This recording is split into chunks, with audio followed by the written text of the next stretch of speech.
আসসালামু আলাইকুম। Hello everyone, কেমন আছেন সবাই?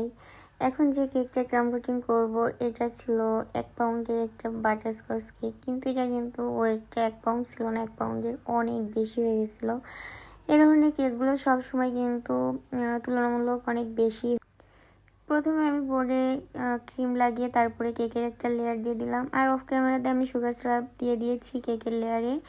তারপর বাটারস্কচের যে সসটা আমি রেডি করে রেখেছিলাম সেটা দিয়ে দিলাম। তারপরে আমি বাটারস্কচের যে কটকটি এটা দিয়ে দিলাম।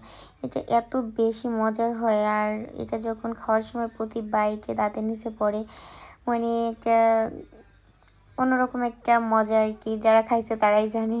আর মানে যারা বাদাম লাভার তাদের জন্য তো আরও বেশি, মানে যখন দাঁতের নিচে পড়বে তারা তো অন্যরকম একটা শান্তি পাবে। তারপরে আমি আবারও একটা কেকের লেয়ার দিয়ে দিলাম, সাথে সুগার সিরাপ কেকের লেয়ারে। আর তারপরে কেকের ক্রিমটা তারপরে যেভাবে আর কি ফার্স্টে আমি ক্যারামেল সস দিয়ে দিয়েছিলাম, তারপরে বাদামের যে কটকটি সেটাও দিয়ে দিলাম, আবার লাস্ট লেয়ারটাও দিয়ে দিলাম। এর আমি ভালো করে ক্রাম কোটিং করে ফ্রিজে রেখে দেবো, কারণ ক্রাম কোটিং করে ফ্রিজে সেট হতে রেখে দিলে কেকটা যখন ডেকোরেশন করা হয় তখন কোনো প্রকার ক্র্যাম্প উঠে আসে না, আর কেকটার ফিনিশিং অনেক বেশি সুন্দর হয়, স্মুথ হয়। যার জন্য আমি সবসময় চেষ্টা করি কেকটা একটু ফ্রিজিং করে তারপরে ফাইনাল ফিনিশিংটা আনার জন্য। সবাই অনেক ভালো থাকবেন, আর আমাদের ভিডিও ভালো লাগলে অবশ্যই লাইক করবেন। আল্লাহ হাফেজ।